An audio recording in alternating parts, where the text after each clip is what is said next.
paano natin kukontrolin pagdating sa ating mga ginagawa sa pang-araw-araw na pamumuhay, and most importantly, yung pagsasabuhay ng salita ng Diyos. At lamang po at maraming salamat. Dumako na po tayo sa sentro ng ating gawain.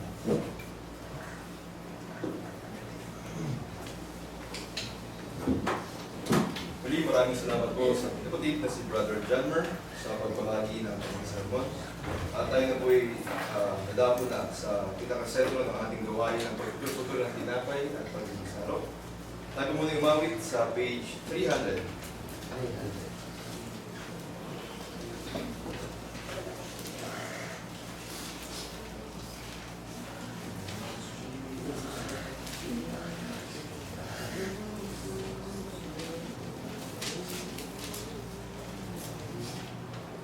As Jesus bare the cross alone. Ready? Sing. Must Jesus bear the cross alone and on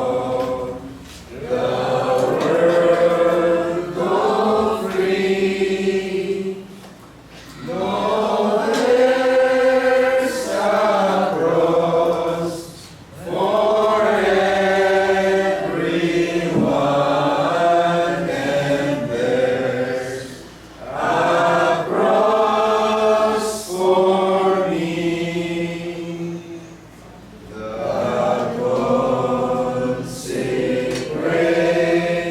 consecrated cross I'll bear till death shall set me free, and then go home, my crown to wear, for there's a crown for me.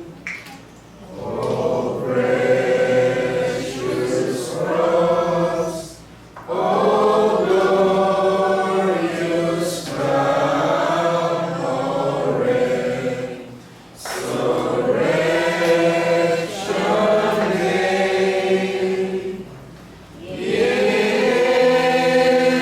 angels from the stars come down, and bear my soul away.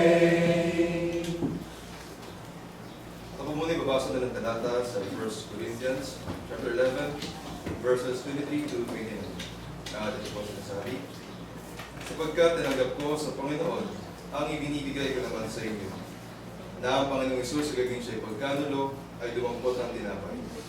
At ang siya'y magpagpasalamat ay pinagputol-putol at sinabi, ito'y aking katawan na pinagputol-putol dahil sa inyo. Gawin niyo ito sa pag-aalaala sa akin. At gayon din naman hinawakan ng sarong pagkatapos ng maghapon na sinasabi, ang sarong ito ay siyang bagong tipan sa aking dugo. Gawin niyo ito sa tuwing kayo mag-isinom sa pag-aalaala sa akin. Sapagkat sa tuwing kanin niyo ang tinapay na ito, at inuman ninyo ang sarong, ay inihayag ninyo ang pagkamatay ng Panginoon hanggang sa dumating siya.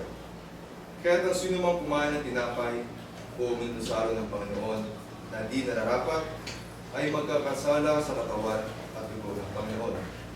Tatakwat siya sa atin ang tao na sarili at saka kumain ng tinapay at uminom sa araw. Sapagkat ang kumakain at uminom ay kumakain at uminom ng hatol sa kanyang sarili kung hindi niya kinikilala ang katawan ng Panginoon.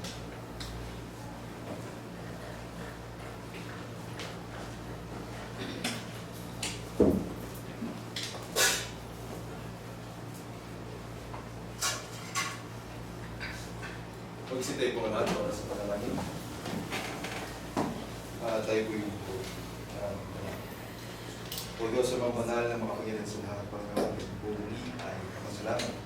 Na minsan pa ay nagagawin po sa amin ang pagkakataon nito upang alalahan namin ang kakakailangan natin. Salamat na si Kristo Jesus ang Panginoon. At narito po, hawak ng iyong lingkod, ang patas ng ubas, sumisugulo sa tago, at ang tinapay ng libadura, na sumisugulo naman sa walang katawan. Dalangin po namin mga noon na pasusunin po ang mga pangin na ito, at ang bawat isa po sa amin ang tatanggap. Nawa po Panginoon na ipagkaroon po sa amin ang kapatawaran sa lahat po ng aming pagkakasala, ang isip, sa salita at sa gawa, na sa aming mga pagkukulang Panginoon bilang Kristiyano. Dalangin din po namin na pagtibayin po ang aming mananampalataya sa inyo. Ito po ang aming sa madalangin sa ngalan po ng anak ng Kristo Jesus, ang tagapagligtas. Amen. Tutakarong po tayo para po sa pagkakabagan. Ang muling babasa na ng talata sa 1 Corinthians chapter 16 verses 1 to 2. Ngayon, tungkol sa ambagan sa mga banal, ay gawin din naman ninyo kaya iutos ko sa mga iglesia ng Galacia. Tuwing unang araw ng sa linggo, ang bawat isa sa Diyo'y magsuot na magsipan ayon sa kanyang iniginhawa upang huwag nang gumawa ng mga bagan sa pagparihan ko. Tawagin po natin ang page 68. Una at kaapat ay saan sa naman po. When upon life billows you are tempest tossed. Ready? Sing. When upon life billows you are tempest tossed. When you are discouraged thinking all is lost. Count your many blessings, make them one by one. And it will surprise you what the Lord hath done.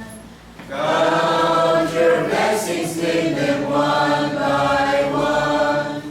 Count your blessings, see what God hath done. Count your blessings, make them one by one. Count your many blessings, see what God hath done.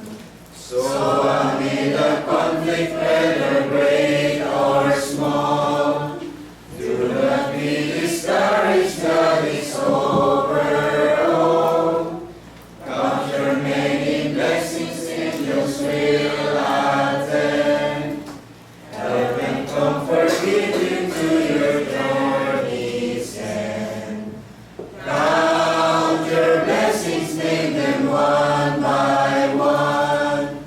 Count your blessings, see what God hath done. Count your blessings, make them one by one. Count your many blessings, see what God hath done. Ito yung muling tungkol. Diyos sa mga kapangyarihan, ilang po sa lahat. Panginoon, nandito po ulit kami. Nagpapasalamat po sa lahat po ng pagpapalan na ibigay niyo po sa bawat isa sa aming Panginoon. Dalangin po namin Panginoon ang salapi, ang talagang ang pagpapagal. Nawa po ay magkami dito sa pagpapalaganap ng Ebanghelyo at gayon din sa pagpapaulan ng bahay sa mga nito. Dalangin din po namin ang mga salaping ito ay makatulong sa ilang kapatid po namin na nangailangan po sa potential at gayon din po sa mga gawain sa loob po ng panambahan. Dalangin din po namin Panginoon sa mga susunod na araw na patuloy po ang ingatan at gabayan. Dahil po sa mga pangamakan at mga kanitan ng Panginoon. Sa mga negosyo o trabaho, patuloy po namin na dalangin na gabayin po kami ipagkaroon po sa amin ang aming mga pangailangan na sapat sa aming mga pisikal na pangatawang ng Panginoon. Kami po ay hindi nakapatawaran sa lahat ng pagkakasala at sa mga bagay po na hindi pa na po masambit ang mga labi ay utuloy po namin pinapasalamatan at pagdalangin sa ngalan po ni anak na si Kristo Jesus na tagapagligtas ng pakailanman. Amen. So, good morning po sa ating lahat. Para po sa balitaan po natin ay meron pong bad news and good news po. Ano pong gusto nyo unahin? Bad news po muna.